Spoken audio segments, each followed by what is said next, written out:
শিক্ষার্থীরা তোমরা কেমন আছো? আশা করি মহান আল্লাহর অশেষ রহমতে ভালো আছো। আমিও এই পরিস্থিতিতেও আল্লাহর রহমতে ভালো আছি, এই জন্য আল্লাহর শুকরিয়া জ্ঞাপন করছি। প্রিয় শিক্ষার্থীরা, তোমরা দীর্ঘদিন সরাসরি ক্লাস থেকে দূরে আসো বিদায় আমরা অনলাইন ক্লাস করতেছি। আমি আজকে তোমাদের নবম ও দশম শ্রেণীর বাংলা প্রথম পত্র নিয়ে তোমাদের আলোচনা করব। আশা করি তোমরা আমার ক্লাসটা মনোযোগ সহকারে শুনবে। শোনার পরেই তোমাদের এই পাঠটা সম্পর্কে আশা করি তোমরা এখানে কিছু নৈর্ব্যক্তিক প্রশ্ন আসবে, এখান থেকে তোমরা সৃজনশীল প্রশ্ন উত্তর করতে পারবে। এই জন্য তোমরা সকলে আমার পাঠটা মনোযোগ সহকারে শুনবে বলে আমি আশা করছি। প্রিয় শিক্ষার্থীরা, তাহলে আমি মূল আলোচনা শুরু করতে যাচ্ছি। আজকে আমাদের আলোচ্য বিষয় হলো বাংলা গদ্য। বাংলা গদ্যে আমি শিক্ষা ও মনুষ্যত্ব গল্পটা তোমাদের জন্য বেছে নিয়েছি। এই শিক্ষা ও মনুষ্যত্ব গল্পটি লিখেছেন মোতাহের হোসেন চৌধুরী। আমরা আমাদের আলোচনার শুরুতে আমি আমাদের লেখক পরিচিতির উল্লেখযোগ্য অংশগুলো তোমাদের জ্ঞাতার্থে জানাচ্ছি। মোতাহের হোসেন চৌধুরী তোমরা নিশ্চয়ই এখানে বোর্ডে দেখতে পাচ্ছ। 1903 সালে তিনি কুমিল্লায় জন্মগ্রহণ করেছিলেন এবং তার পৈতৃক নিবাস হলো নোয়াখালী জেলার আনসরপুর গ্রামে। তিনি 1943 সালে বাংলায় পাশ করেন। কর্মজীবনে তিনি বাংলা ভাষা সাহিত্যের অধ্যাপক ছিলেন। এরপরে আমরা আসি, তিনি ঢাকা থেকে প্রকাশিত শিক্ষা নামক একটা পত্রিকাতে যুক্ত ছিলেন এবং তিনি তার লেখা মননশীলতা ও স্বচ্ছন্দ চিত্তে প্রকাশ করেছে। তিনি বেশ কিছু কবিতাও রচনা করেছেন। তার প্রবন্ধ গ্রন্থ হলো সাংস্কৃতিক কথা, বাংলা সাহিত্যের মননশীল প্রবন্ধ। এটি তার উল্লেখযোগ্য সংযোজন। এরপরে তোমরা জানো তিনি সভ্যতা এবং সুখ নামক দুইটি অনুবাদ গ্রন্থ রচনা করেছেন এবং 1956 সালে 18 সেপ্টেম্বর তিনি মৃত্যুবরণ করেন। এগুলো আমরা যার গল্পটা শুনতেছি, শিক্ষা ও মনুষ্যত্ব গল্পের লেখকের পরিচিতি। প্রিয় শিক্ষার্থীবৃন্দ, তোমরা জানো লেখক এইখানে মানুষের জীবনকে ভাগ করতে গিয়ে কথাটা তুলে ধরেছেন। মানুষের জীবনটা কেমন হতে পারে, আমরা শিক্ষাটা কেন গ্রহণ করব, আবার মনুষ্যত্বটা কি, এই কথাটাকে বোঝাতে গিয়ে লেখক অত্যন্ত বিচক্ষণতার সাথে আমাদের সামনে তুলে ধরেছেন। আমরা এইখানে যাওয়ার পূর্বে যেহেতু আমাদের অনেকগুলা 30টা নৈর্ব্যক্তিক প্রশ্ন আসে, অবজেক্টিভ আমরা যেটা বলে থাকি, অবজেক্টিভে তোমাদের কিছু গুরুত্বপূর্ণ শব্দ আসে, যে শব্দগুলা আমরা অর্থ জানা একান্ত প্রয়োজন। এখানে যেমন আমি একটা লিখতেছি, সেটা হলো নিকট।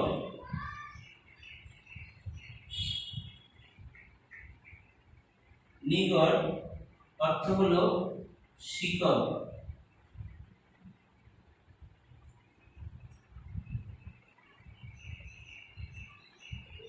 নিকট অর্থ হলো শিকল। এরপরে আরেকটা শব্দ আমরা দেখি তিমির। তিমির অর্থ হলো অন্ধকার।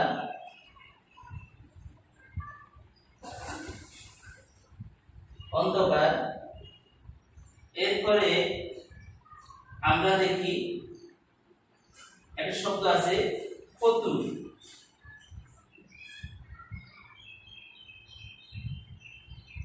পতুল এটা অর্থ হলো নিঃস্ব।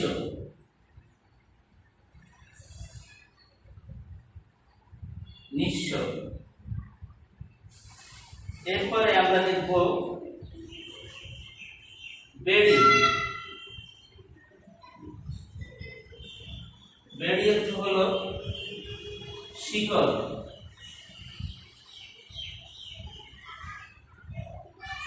শিকল।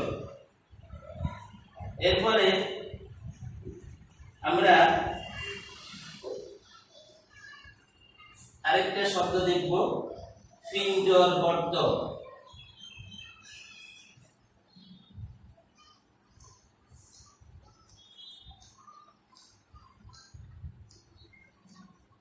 পিঞ্জরবদ্ধ, পিঞ্জরবদ্ধ হলো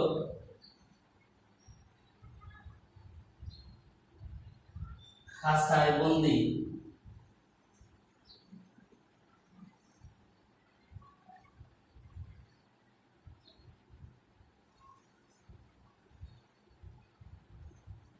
এই শব্দগুলা প্রিয় শিক্ষার্থীরা আমরা এই শব্দগুলা জেনে নেব, কারণ এগুলো পরীক্ষাতে আসে। তাহলে আমাদেরকে খেয়াল করতে হবে, নিগড় অর্থ শিকল, তিমির অর্থ অন্ধকার, পতুর অর্থ নিঃস্ব, বেড়ি অর্থ শিকল। এরপরে পিঞ্জরবদ্ধ অর্থ খাঁচায় বন্দী। এই কথাগুলা আমরা খেয়াল রাখবো। প্রিয় শিক্ষার্থীবৃন্দ, আমরা এবার আমাদের পাঠের মূল পাঠে যাচ্ছি। আমাদের এই পাঠের যে মূল প্রতিপাদ্য বিষয় হচ্ছে সেটা আমি তোমাদের সম্মুখে এখন উপস্থাপন করতেছি। শিক্ষা ও মনুষ্যত্ব গল্পে লেখক মোতাহের হোসেন চৌধুরী মানুষের জীবনটাকে দুটি সত্তায় ভাগ করেছেন। তার মধ্যে একটি হলো জীব সত্তা, অপরটি হলো মানব সত্তা। জীব সত্তা এবং মানব সত্তা। মানব সত্তা হলো যেটাকে লেখক এখানে মনুষ্যত্ব বলেছেন। জীবনের প্রয়োজনে লেখক এখানে বোঝাতে চেয়েছেন আমরা মানুষকে বাঁচার জন্য আমাদের অন্ন, বস্ত্র, বাসস্থান ইত্যাদির প্রয়োজন আছে। এটাকে লেখক মানব সত্তার সাথে আরো বুঝাইতে চেয়েছেন যে জীব সত্তার প্রয়োজন। আমরা যে লেখক এখানে বলতেছে জীব সত্তা এবং মানব সত্তা।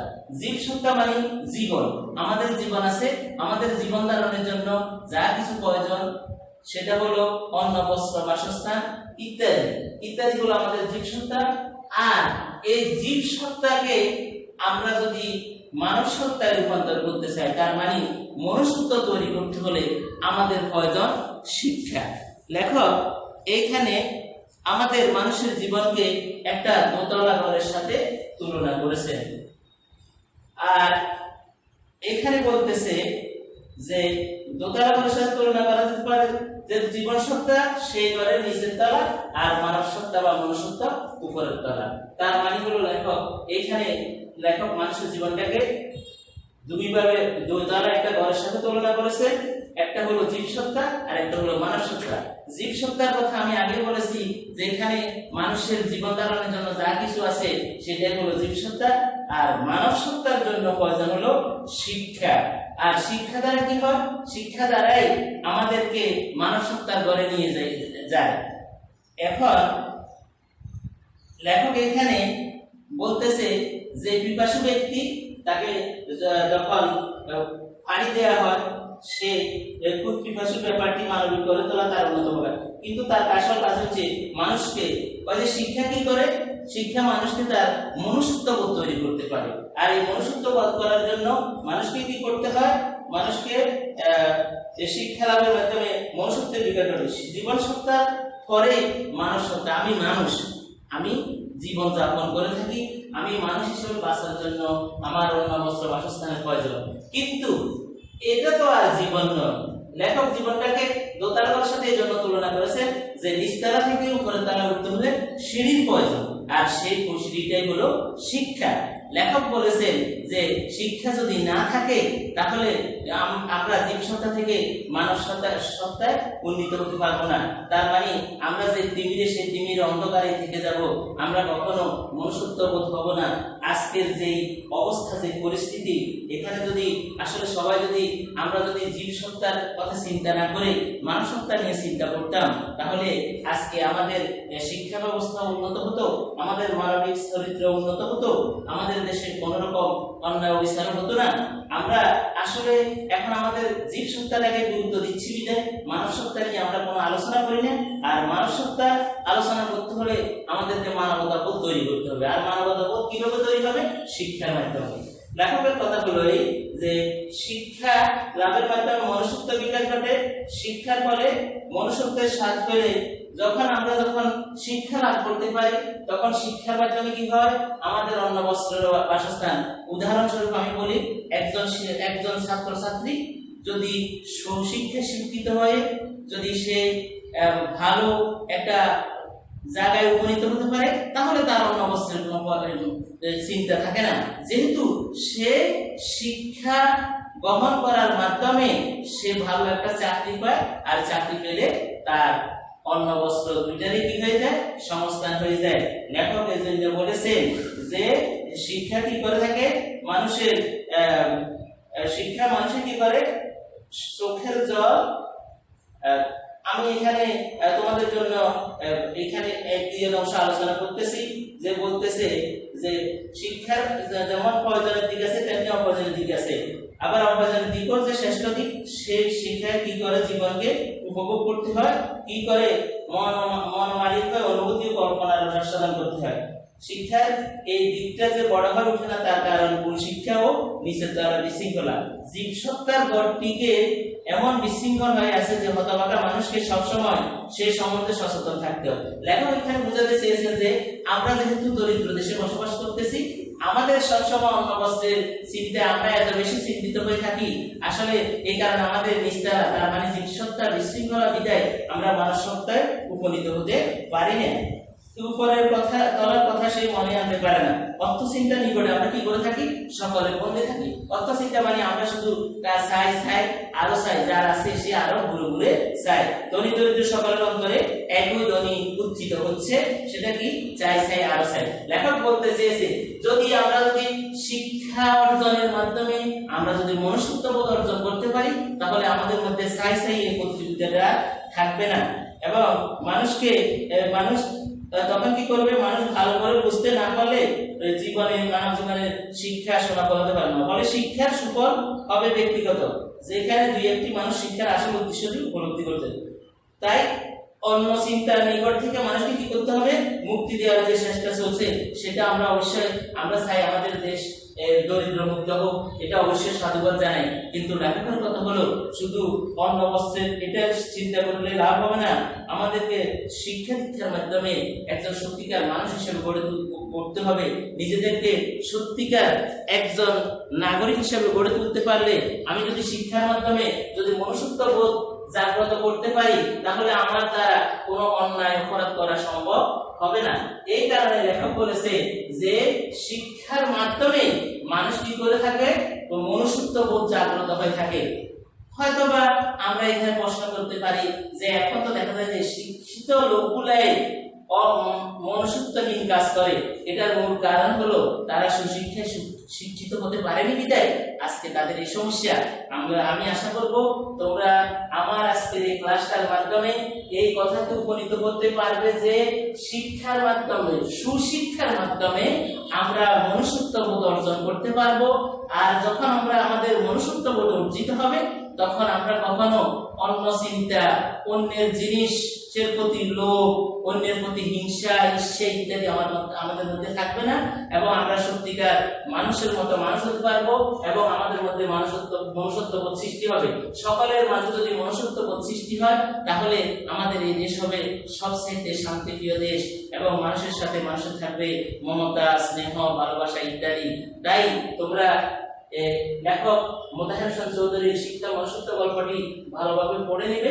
পড়ে নেওয়ার পরে তুমি বুঝতে পারবে যে আমরা কিভাবে শিক্ষা থেকে, আমরা মানব সত্তা থেকে মনুষ্যত্ববোধে আমরা কিভাবে যাব। আমাদের যেখানে জীবসত্তা থেকে আমরা মানব সত্তাতে কিভাবে যাব, আমরা জীবসত্তা থেকে মনুষ্যত্ববোধ কিভাবে তৈরি করব, সেগুলো লেখক এখানে সবিস্তারে আলোচনা করেছে। আমি মনে করি এই কথাগুলো শোনার পর তোমরা তোমাদের বইয়ের সাথে মিলিয়ে নিয়ে এই কথাগুলা আবার তোমরা যখন দুই একবার পড়বে, এখানে যা কিছু আছে তোমরা বুঝতে পারবে তুমি কিভাবে শিক্ষার মাধ্যমে মনুষ্যত্ববোধ অর্জন করতে পারবে, তুমি কিভাবে জীবসত্তা থেকে মানব সত্তাতে নিজেকে উপনীত করতে পারবে। আমি আশা করছি তোমরা সবাই এই পড়াটা ভালোভাবে দেখবে এবং নিজেরা ওইখান থেকে অনেকগুলো নিজেরা সৃজনশীল প্রশ্ন তৈরি করার চেষ্টা করবে, জ্ঞানমূলক অনুধাবনমূলক যাই আছে এগুলো করার চেষ্টা করবে। পরিশেষে তোমাদেরকে ধন্যবাদ জানিয়ে আমি আমার আজকের ক্লাস এইখানে শেষ করছি। তোমরা সুস্থ থাকো, সুন্দর থাকো, সকলকে ধন্যবাদ।